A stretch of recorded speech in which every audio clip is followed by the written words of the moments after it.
அன்புள்ள சகோதரர்களே, நாங்கள் பார்க்கிறோம் இந்த இடத்திலேயே தௌஃபீக்கை பற்றி நான் விரிவாகவே சொல்ல வரவில்லை. ஆனால் தௌஃபீக் என்கின்ற அம்சத்தை நீங்கள் புரிந்து கொள்வதற்காக சில அம்சங்களை சொல்கிறேன். அன்புள்ள சகோதரர்களே, தௌஃபீக்கால் கிடைக்கக்கூடிய பலன்களை நினைத்து பாருங்கள். இந்த உலகத்திலே ஒரு மனிதனுக்கு கிடைக்கக்கூடிய உச்சகட்டமான ஹைர் என்று சொல்லி குர்ஆனும் சுன்னாவும் எதை எங்களுக்கு சொல்கிறது? தௌஃபீக் எங்களுக்கு எதற்கு தேவை? ஹைரை அடைந்து கொள்வதற்கு.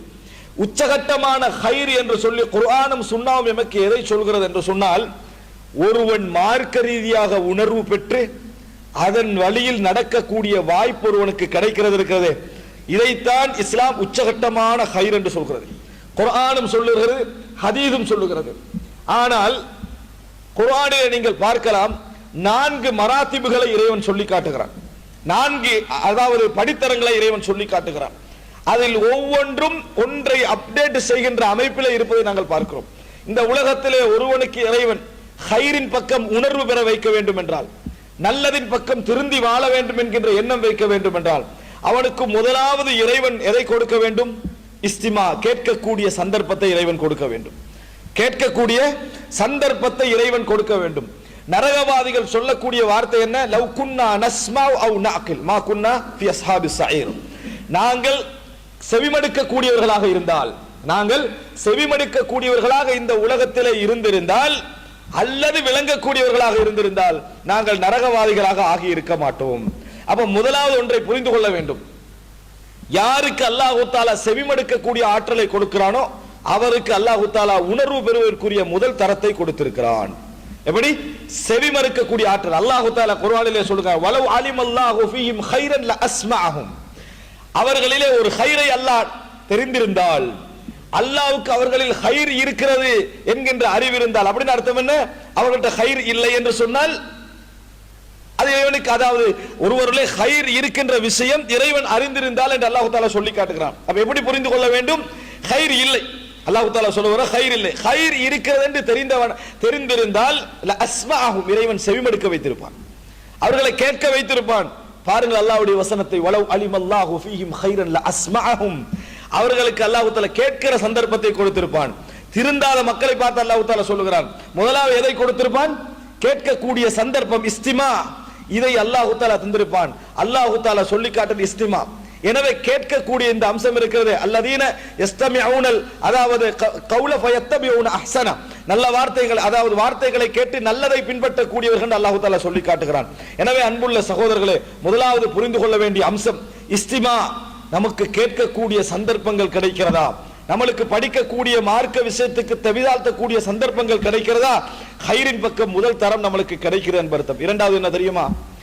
கேட்டால் நம்மளுக்கு இல்மு ஏற்படுகிறது.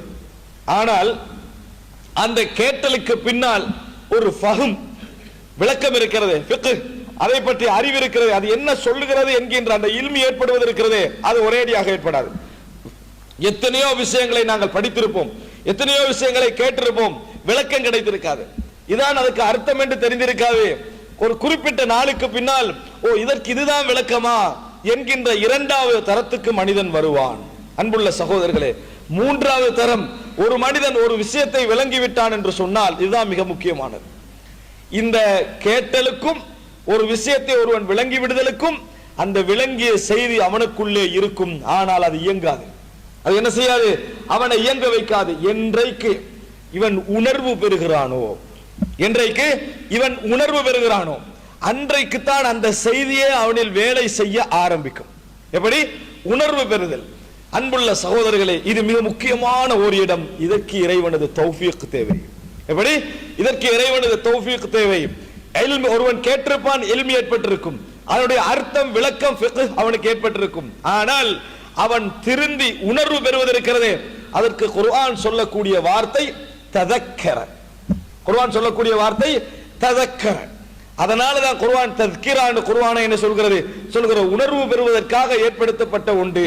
அன்புள்ள சகோதரர்களே, இதனால் நீங்கள் குர்ஆனிலே பார்க்கலாம், ஒரு விதமான கட்டளை, ஒரு முறை வெறுமனே அறிவுக்கு மட்டும்தான் குர்ஆன் என்றால், அகீமுஸ் ஸலா, தொழுகையை நிலைநாட்டுங்கள் என்கின்ற ஒரு வார்த்தை போதுமானது. ஆனால் அதையே இறைவன் 100 முறைக்கு மேல் திருப்பி திருப்பி சொல்கிறான் என்றால், அது வெறும் இல்முக்கு மட்டுமல்ல, உணர்வு பெறுவதற்கும் சேர்த்து, அதாவது தஸ்கிரா என்றால் அதான் அர்த்தம். அன்புள்ள சகோதரர்களே, அல்லாஹு தஆலா குர்ஆனிலே சொல்லி காட்டுகிறான், வமா யததக்கர் இல்லா மை யுனீப். பாருங்கள் எவ்வளவு அழகான ஒரு வசனம். வமா யததக்கர் இல்லா மை யுனீப். யார் இறைவனின் பக்கம் மீள்கிறாரோ அவர்தான் உணர்வு பெறுவார். அவர்தான் உணர்வு பெறுவார். எண்ணங்கள் சிறந்ததாக இருக்க வேண்டும், இறைவன் பக்கம் சாயக்கூடிய மனோநிலை இருக்க வேண்டும், அவர்தான் உணர்வு பெறுவார் என்று அல்லாஹு தஆலா சொல்லி காட்டுகிறான். அன்புள்ள சகோதரர், ஃபதக்கிர் ஃபஇன்ன ذிக்ரா தன்ஃபஉல் முஃமினீன். ஞாபகப்படுத்துங்கள், ஈமான் உள்ளவர்களுக்கு இந்த ஞாபகப்படுத்துதல் பலனளிக்கும் என்று அல்லாஹு தஆலா சொல்லி காட்டுகிறான். அல்லாஹ் ரப்பல் ஆலமீன் மறுமையில் உணர்வு பெறுவர்களை பற்றி குர்ஆனிலே சொல்லி காட்டுகிறான். அறிவு இருந்து ஃபிக்ஹ் இருந்து மறுமையில் உணர்வு பெறுகின்றவர்கள் அல்லாஹு தஆலா சொல்கிறான், அவலம் நுஅம்மிர், அது அவலம் உங்களிலே அவலம் நுஅம்மிர் ஃபீஹி மா யததக்கரு மை யததக்கர் மன் ததக்கர். உங்களுக்கு இந்த உலகத்திலே அல்லாஹ் ரப்புல் ஆலமீன் காலத்தை தரவில்லையா? உணர்வு பெற நினைக்கக்கூடியவருக்கு கிடைக்கக்கூடிய அளவில் உங்களுக்கு அல்லாஹு தஆலா காலத்தை தரவில்லையா? ஏன் மறுமையில் வந்துதான் நீங்க உணர்வு பெற வேண்டுமா? உலகத்திலே நான் அவகாசம் தரவில்லையா என்று இறைவன் கேட்கக்கூடிய வார்த்தையை நாம் என்ன செய்கிறோம்? குர்ஆனிலே பார்க்கிறோம். அன்புள்ள சகோதரர், யௌம யததக்கருல் இன்சானு மா சஆ. நான் சம்பாதித்தவைகள் என்ன, செய்தவைகள் என்ன என்பதை பற்றிய உணர்வை மறுமையில் பெறுவான். ஞாபகப்படுத்துவான் அல்ல, உணர்வை அவன் பெறுவான். நான் என்ன செய்து கொண்டிருந்தேன் என்கின்ற உணர்வை மறுமையிலே பெறுவான். அதே போல வஜீஅ யௌமஇதின் பிஜஹன்னம யௌமஇதி யததக்கருல் இன்சான் வ அன்னா லஹு ذிக்ரா. அல்லாஹ் தஆலா சொல்றான், அன்றைய தினம் யததக்கருல் இன்சான், மனிதன் உணர்வு பெறுவான். என்ன பிரயோஜனம் என்று கேட்கிறான் அல்லாஹ் தஆலா. வ அன்னா லஹு ذிக்ரா. அன்புள்ள சகோதரர்களே, உணர்வு பெறுதல் அல்லாஹ் தஆலாவுடைய கைர் ஒருவனுக்கு இருந்தால் மட்டுமே நடக்கக்கூடிய ஒரு அம்சம். அதனால தான் அல்லாஹ் தஆலா எப்படி சொல்லி காட்டுகிறான், வமா யததக்கர் இல்லா மை யுனீப். அன்புள்ள சகோதரர்களே, எனவே இந்த இடத்தை நாங்கள் புரிந்து கொள்ள வேண்டும். இந்த உணர்வு பெறுகின்ற சந்தர்ப்பம் இருக்கிறதே, அல்லாஹ் தஆலா எப்படி ஒரு மனிதர், இதுதான் உலகத்திலேயே மனிதனுக்கு கிடைக்கக்கூடிய தௌஃபீக்கிலும் உச்சகட்டமான ஒரு தௌஃபீக். இந்த மார்க்கத்தின் பக்கம் உணர்வு பெறுவதற்கான சந்தர்ப்பம் தான், மார்க்கத்தின் பக்கம் உணர்வு பெறுவதற்கான சந்தர்ப்பம் தான். கேட்டிருப்போம், விளங்கி இருப்போம், படித்திருப்போம், நமது தகவல் களஞ்சியம் எல்லாம் அறிவுகளால் நினைந்திருக்கும். உணர்வு பெற்ற அந்த அறிவு அனைத்தும் ஒரு சுபஹ தொழுகைக்கு நம்மளை ஜமாத்துக்கு எழுப்புவாது. ஒரு சுபஹ தொழுகைக்கு நம்மளை ஒரு ஜமாத்துக்கு எழுப்பாது. ஒரு முஃமினுக்கு நல்லெண்ணம் வைக்கக்கூடிய ஆற்றலை கொடுக்காது. ஆனா நிறைய அறிவு படித்திருப்போம், நிறைய விளங்கி இருப்போம், ஒரு ஏழைக்கு உதவி செய்யணும் என்ற ஒரு தூண்டுதலை அது ஏற்படுத்தாது. நிறைய படித்திருப்போம், நிறைய விளங்கி இருப்போம், என்ன அர்த்தம்?